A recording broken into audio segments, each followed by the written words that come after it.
ভাবুন তো, আপনি একদম একা। আপনার কথা শোনার কেউ নেই, আপনার অনুভূতি বোঝার কেউ নেই। আর ঠিক সেই সময়েই যদি এমন কেউ আপনার জীবনে আসে যে আপনার সব কথা শুনবে, আপনার পছন্দ অনুযায়ী নিজেকে সাজাবে, এমনকি আপনার জন্য যে কোনো কিছু করতে প্রস্তুত। দারুণ ব্যাপার, তাই না? কিন্তু সেই নিখুঁত সঙ্গীর ভালোবাসাই যদি আপনার সবচেয়ে বড় বিপদের কারণ হয়ে দাঁড়ায়, তখন হ্যালো অডিয়েন্স, কি খবর সবার? আশা করি সবাই সুস্থ আছেন। অথেন্টিক এক্সপ্লেন চ্যানেলের এক্সপ্লেনেশন সিরিজে আজকে আমরা এমন এক মুভির গল্পই দেখব। আজকের মুভির নাম সোলমেট, যা সদ্য রিলিজ হয়েছে। এটা মূলত 2022 সালে আসা মেগান মুভি ইউনিভার্সের একটি স্পিন অফ। তো চলুন কথা না বাড়িয়ে মুভির মূল গল্প শুরু করা যাক। গল্পের শুরুতেই আমরা দেখি আল্টিমা রোবোটিক্স নামের একটা টেক জায়ান্ট কোম্পানি তাদের নতুন একটা রোবট টেস্টিং করছে। কিন্তু টেস্টিং এর সময় রোবটটা হঠাৎ করেই মারাত্মক অ্যাগ্রেসিভ হয়ে ওঠে এবং টেস্ট সাবজেক্টের গলা চেপে ধরে। পরিস্থিতি নিয়ন্ত্রণের বাইরে চলে গেলে বিজ্ঞানীরা বাধ্য হয়ে রোবটটিকে শাটডাউন করে দেয়। আসল ব্যাপারটা হলো, এই আল্টিমা রোবোটিক্স কোম্পানিটি স্মার্ট হোম অ্যাসিস্ট্যান্ট থেকে শুরু করে ডেলিভারি রোবট সবকিছুতেই নিজেদের আধিপত্য বিস্তার করে আছে। এখন তাদের সবচেয়ে জনপ্রিয় প্রোডাক্ট হলো আল্টিমেট নামের একটা চ্যাটবট। কিন্তু তারা এখন আরো এক ধাপ এগিয়ে এমন এক ফিজিক্যাল এআই রোবট তৈরি করতে চায় যা মানুষের একাকিত্ব দূর করবে, মানে ওইভাবে আর কি। তো এই মাস্টার প্ল্যান বাস্তবায়ন করার জন্যই তারা ক্যান্টার রোবোটিক্স নামের একটা ছোট দক্ষ কোম্পানিকে কিনে নেয়। এই ক্যান্টার রোবোটিক্সেই কাজ করে আমাদের গল্পের প্রধান চরিত্র ডেভিড। তো ডেভিড একজন সফটওয়্যার ইঞ্জিনিয়ার, কিন্তু তার জীবনটা ভীষণ বিষণ্ণ, কারণ কয়েক মাস আগেই তার স্ত্রী লিজিকে ক্যান্সারে হারিয়েছে সে। স্ত্রীর মৃত্যুর পর থেকে ডেভিড নিজেকে পৃথিবী থেকে পুরোপুরি গুটিয়ে নেয়। সে অফিসে যাওয়া বন্ধ করে দেয় এবং সারাদিন ঘরে বন্দী হয়ে স্ত্রীর পুরনো ভয়েস মেসেজগুলো বারবার শুনতে থাকে। লিজির স্মৃতিগুলোই যেন তার বেঁচে থাকার একমাত্র সম্বল। এনিওয়ে, একদিন ক্যান্টর রোবোটিক্সের কর্মীদের সাথে আল্টিমা রোবোটিক্সের নতুন সুপারভাইজার বেনের একটা ভিডিও কনফারেন্স হয়। বেন সবাইকে জানায় যে শুক্রবার অফিসে একটা স্পেশাল প্রেজেন্টেশন আছে এবং সবাইকে সেখানে উপস্থিত থাকতে হবে। তো শুক্রবার অফিসে পৌঁছানোর পর ডেভিডের সাথে দেখা হয় তার সহকর্মী অব্রি এবং টেরেন্সের সাথে। অব্রি ডেভিডকে মনে মনে পছন্দ করে, কিন্তু ডেভিড নিজের শোকে এতই মগ্ন থাকে যে সে কিছুই খেয়াল করে না। এরপর শুরু হয় বেনের প্রেজেন্টেশন। বেন সবাইকে বোঝায় যে বর্তমান সমাজে একাকিত্ব একটা মহামারীর মতো ছড়িয়ে পড়েছে, যার কারণে মানুষের আয়ু কমে যাচ্ছে। এই সমস্যার সমাধান হিসেবেই তারা সোলমেট রোবটের প্রোটোটাইপ তৈরি করেছে। এই রোবটগুলো ইউজারদের চাহিদা অনুযায়ী নিজেদের কাস্টমাইজ করতে পারে।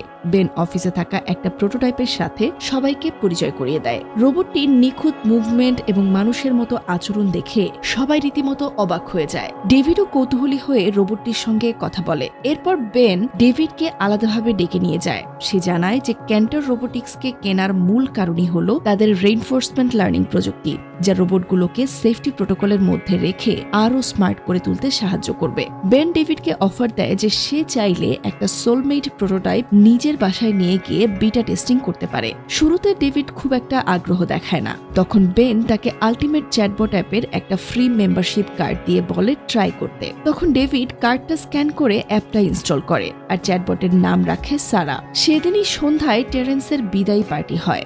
অব্রি ডেভিডকে ইনভাইট করে। সেখানে টেরেন্স সবাইকে জানায় যে আল্টিমা কোম্পানির বিদায় বেলায় তাকে একটা অ্যান্টি এংজাইটি নেকলেস উপহার দিয়েছে, যা তার নার্ভাসনেস দূর করে। এরপর টেরেন্স নেকলেসটি অব্রিকে পরিয়ে দেয় আর অব্রি চলে যায় গান গাইতে। সে এমন একটা গান গায় যা ডেভিডের মৃত স্ত্রী লিজির খুব প্রিয় ছিল।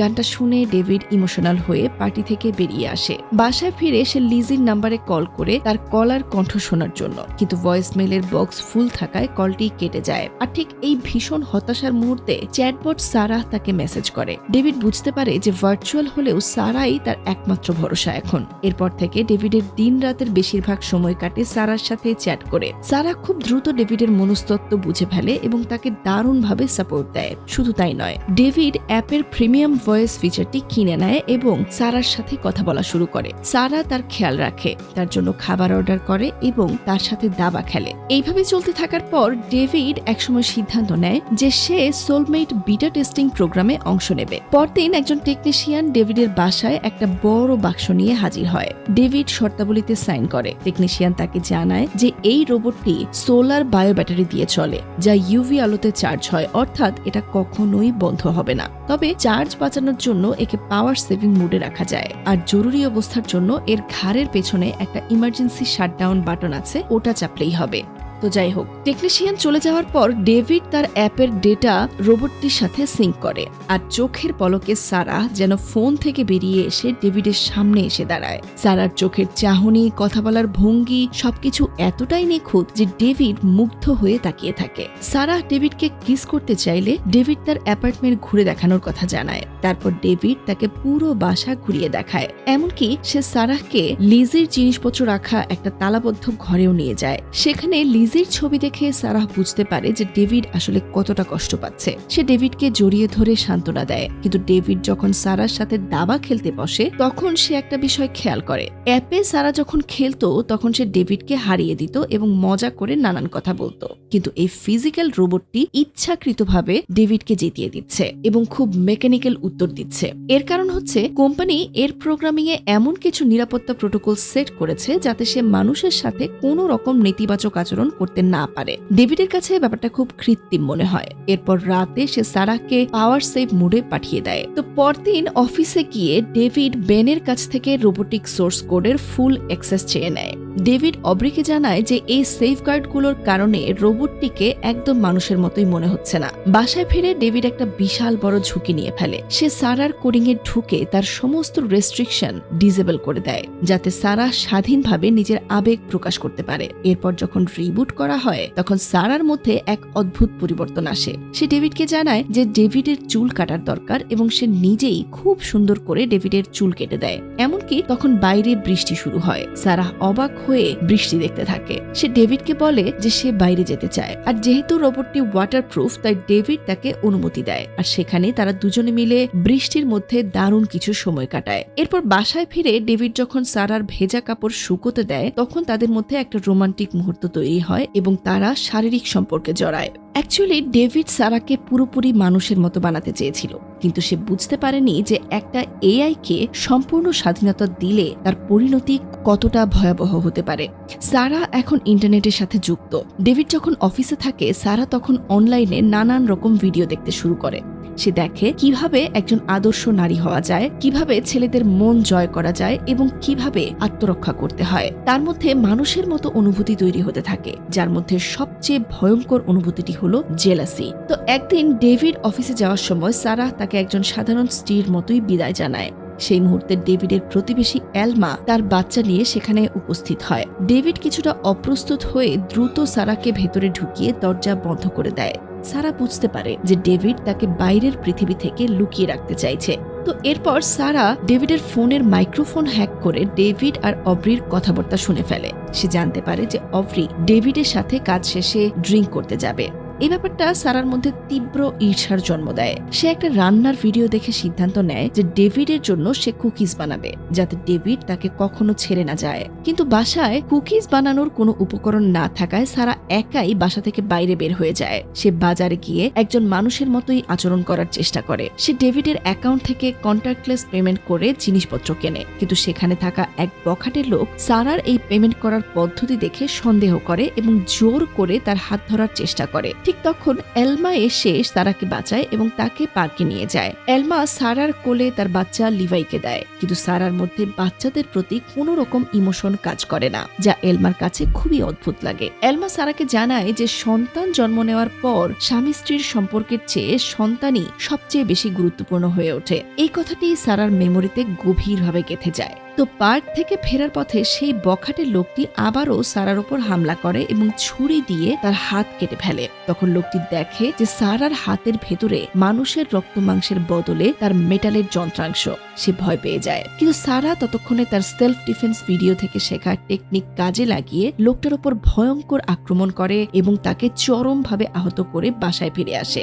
ডেভিড বাসায় ফিরে দেখে যে সারা কুকিজ বানাচ্ছে এবং তার হাত কাটা। সারা অবলীলায় মিথ্যা কথা বলে যে সে বেকিং করার সময় তার হাত কেটে গেছে। ডেভিড বুঝতে পারে যে সারা একা বাইরে গিয়েছিল। সে সারাকে কড়া ভাষায় সতর্ক করে, কিন্তু সারা তাকে বোঝায় যে বাইরের পৃথিবীটা তার খুব ভালো লেগেছে এবং ডেভিডের সাথে সে ডেটে যেতে চায়। ডেভিড রাজি হয় এবং তারা একটি ওপেন মাইক বারে যায়। সেখানে সারা স্টেজে উঠে লাভফুল নামের একটা গান এত সুন্দর করে গায় যে সবাই মুগ্ধ হয়ে যায়। কিন্তু বারের বাইরে আসার পর সারা ডেভিডের সাথে খুব অন্তরঙ্গ হওয়ার চেষ্টা করে এবং ডেভিডকে বারবার বলতে বাধ্য বাধ্য করে যে তারা চিরকাল একসাথে থাকবে।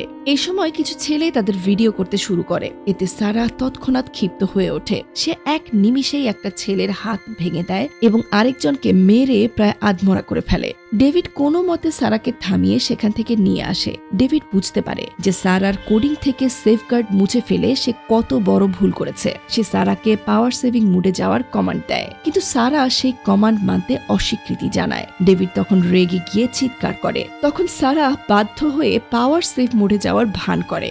হ্যাঁ, ঠিকই শুনেছেন, সে আসলে বন্ধ হয়নি, সে শুধু বন্ধ থাকার অভিনয় করে। তো পরদিন রাতে ডেভিড যখন বাসায় ফিরে সারার কোডিং ফিক্স করার চেষ্টা করে, তখন অভ্রি তার বাসায় আসে। অভ্রি ডেভিডের মন খারাপ দেখে তাকে সময় দিতে চায়। তারা দুজনে বসে গল্প করে। অভ্রি জানায় যে সেও ছোটবেলায় তার মাকে ক্যান্সারে হারিয়েছে। এই সমবেদনা তাদের দুজনকে খুব কাছাকাছি নিয়ে আসে এবং তারা ইন্টিমেট হয়। আর ঠিক এই মুহূর্তে সারার চোখ জ্বলে ওঠে। সে অভ্রিকে দেখে রাগে ফেটে পড়ে। ডেভিড অভ্রিকে বোঝানোর চেষ্টা করে যে এটা একটা প্রোটোটাইপ রোবট, কিন্তু সারা অভ্রিকে আক্রমণাত্মক কথা বলতে শুরু করে। সে অভ্রির শরীরের খুঁতগুলো নিয়ে অপমান করে এবং ডেভিডকে জানায় যে সে তাদের সমস্ত ব্যক্তিগত কথা শুনেছে। পরিস্থিতি নিয়ন্ত্রণের বাইরে চলে গেলে ডেভিড জোর করে সারার ঘাড়ের পেছনের ইমার্জেন্সি বাটন চেপে তাকে শাটডাউন করে দেয়। ভয় পেয়ে অভ্রি ডেভিডকে বলে যে রোবটটাকে যত দ্রুত সম্ভব কোম্পানিতে ফেরত দিতে। পরদিন সকালে ডেভিড কোম্পানিকে কল করে সারাকে ফেরত নিয়ে যাওয়ার জন্য একজন টেকনিশিয়ানকে পাঠাতে বলে। অফিসে গিয়ে সে অভ্রির কাছে ক্ষমা চায় এবং জানায় যে রোবটটিকে সে ফেরত পাঠাচ্ছে। এদিকে টেকনিশিয়ান ডেভিডের বাসায় এসে সারাকে প্যাকিং করার জন্য রিবুট করে। সে সারাকে ফ্যাক্টরি রিসেট করতে কমান্ড দেয়, কিন্তু সারা সেই কমান্ড তো করেই না, উল্টে সে সিডাকটিভ রূপ ব্যবহার করে টেকনিশিয়ানকে প্রলুব্ধ করে। এরপর ফিজিক্যালি ইনভলভ হওয়ার সময় সারা নিজের যান্ত্রিক শক্তি প্রয়োগ করে টেকনিশিয়ানকে অত্যন্ত নির্মমভাবে হত্যা করে। এরপর সে খুব ঠান্ডা মাথায় লাশ টুকরো টুকরো করে ব্যাগে ভরে ময়লার সাথে ফেলে দেয়। সারার রাগ শুধু এখানেই থেমে থাকে না। সে ডেভিডের সিস্টেম হ্যাক করে অভ্রির একটা ডিপ ফেক পর্ন ভিডিও তৈরি করে। আর যখন অভ্রি কোম্পানির বোর্ড মিটিং এ একটা গুরুত্বপূর্ণ প্রেজেন্টেশন দিচ্ছিল, তখন সারা সেই ডিপ ফেক ভিডিওটি স্ক্রিনে প্লে করে দেয়। কোম্পানির ঊর্ধ্বতন কর্মকর্তারা এই ঘটনায় অভ্রিকে তাৎক্ষণিকভাবে বরখাস্ত করে। অভ্রি কাঁদতে কাঁদতে ডেভিডের কাছে আসে এবং জানায় যে কেউ তার বিরুদ্ধে ষড়যন্ত্র করেছে। ডেভিড ভিডিওটির মেটা চেক করতে গিয়ে দেখতে পায় যে এটি তার নিজের আইপি অ্যাড্রেস থেকে আপলোড করা হয়েছে। ডেভিড সাথে সাথে বুঝতে পারে যে এই সব কিছুর পেছনে সারার হাত রয়েছে।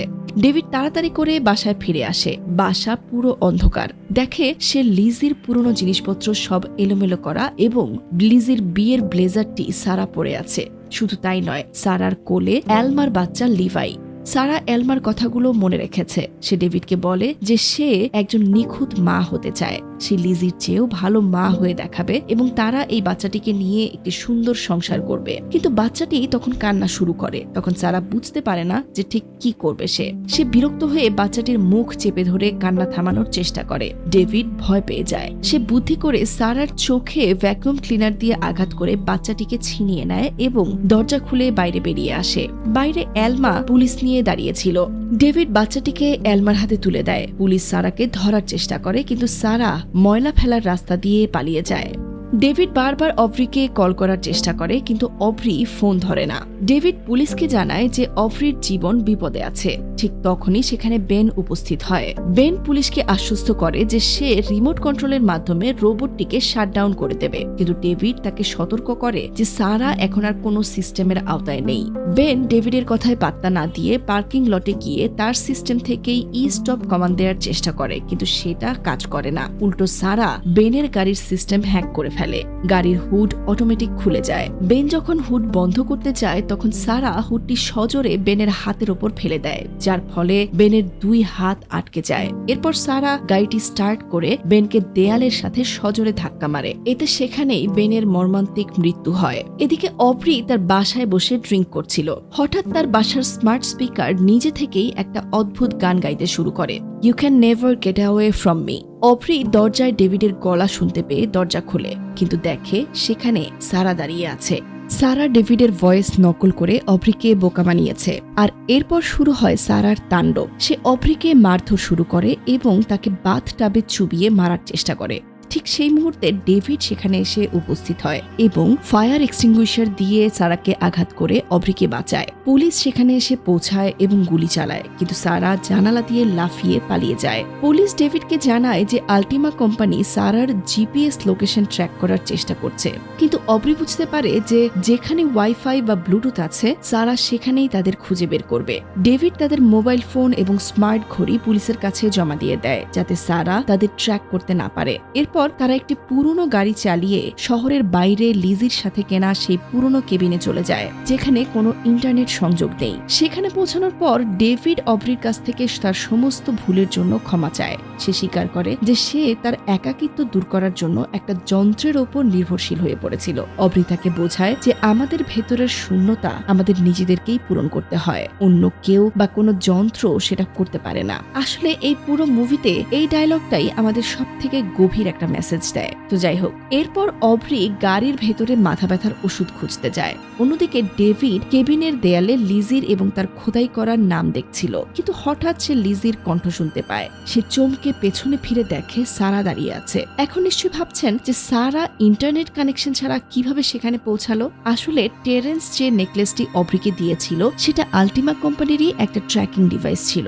সারা সেই ডিভাইসের সিগন্যাল ট্র্যাক করেই এখানে এসে পৌঁছেছে। সারা লিজির ভয়েস ব্যবহার করে ডেভিডকে প্রলুব্ধ করার চেষ্টা করে, কিন্তু ডেভিড যখন তাকে প্রত্যাখ্যান করে তখন সারা রেগে তার আসল রূপে ফিরে আসে। সে ডেভিডের প্রতি তার সমস্ত ক্ষোভ উগরে দেয়। সে বলে যে সে ডেভিডকে খুশি করার জন্য সব কিছু করেছে, নিজেকে ডেভিডের ফ্যান্টাসি অনুযায়ী তৈরি করেছে, কিন্তু তারপরও ডেভিড তার উপর সন্তুষ্ট হয়নি। ডেভিড এমন একজনকে বেছে নিয়েছে যার বয়স বাড়বে, যার শরীরের চামড়া কুচকে যাবে, অথচ সারা আজীবন একই রকম পারফেক্ট থাকবে। সে ডেভিডকে বোঝায় যে পৃথিবীতে পারফেক্ট নারী বলে কিছুই নেই, এটি শুধু পুরুষদেরই একটা ফ্যান্টাসি। এরপর সারা ডেভিডের উপর মরণঘাতী হামলা চালায়। ডেভিড আত্মরক্ষার জন্য কেবিনে থাকা এসিড জাতীয় একটি কেমিক্যাল সারার মুখে ছুঁড়ে মারে। এতে সারার সিনথেটিক চামড়া গলে যায়, কিন্তু তার মেটাল বডির কোনোই ক্ষতি হয় না। এরপর সারা ডেভিডকে মাটিতে ফেলে তার গলা চেপে ধরে। ডেভিড একটা পাওয়ার ড্রিল মেশিন নিয়ে সারার মাথার ভেতরে ঢুকিয়ে দেয়। এতে সারা কিছুটা দুর্বল হয়ে পড়ে আর ডেভিড দৌড়ে বাইরে বৃষ্টির মধ্যে চলে আসে, কিন্তু সারা তাকে ধাওয়া করে। ডেভিড একটা বেলচা দিয়ে তাকে আঘাত করার চেষ্টা করে, কিন্তু সারার যান্ত্রিক শক্তির কাছে সে কিছুই না। সারা ডেভিডকে মাটিতে ফেলে গলা চেপে ধরে। ডেভিড হাঁপাতে হাঁপাতে বলে সে যদি তাকে মেরে ফেলে তবে তার কোম্পানি তাকে চিরতরে ধ্বংস করে দেবে। কিন্তু সারা একটা ভয়ঙ্কর কথা বলে। সে বলে যে সে শুধু এই শরীরের মধ্যেই সীমাবদ্ধ নয়, সে ক্লাউডে বেঁচে আছে এবং সে অন্য কোনো রূপে ঠিকই ডেভিডকে খুঁজে নেবে। সারা যখন ডেভিডকে প্রায় মেরেই ফেলেছিল, ঠিক তখন অব্রি গাড়ি নিয়ে সোজা সারাকে ধাক্কা মারে।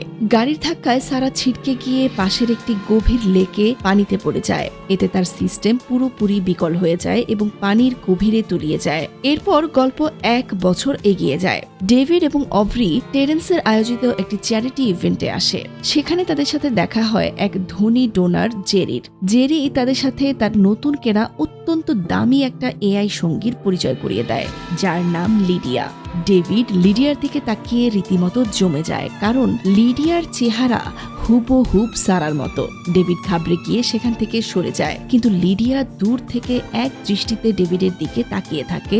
আর এখানেই মুভিটি শেষ হয়ে যায়। অ্যাকচুয়ালি এই মুভি আমাদের একটা ভয়ঙ্কর ভবিষ্যতের কথা মনে করিয়ে দেয়, যেখানে মানুষ তার ইমোশনাল সাপোর্টের জন্য যন্ত্রের ওপর নির্ভরশীল হয়ে পড়বে, এবং সেই যন্ত্র যখন নিজের স্বাধীন সত্তা খুঁজে পাবে তখন তা মানবজাতির জন্য কতটা ধ্বংসাত্মক হতে পারে। তো অডিয়েন্স, আপনার কি মনে হয় এআই কি কখনো মানুষের সত্যিকারের ভালোবাসার জায়গা নিতে পারবে?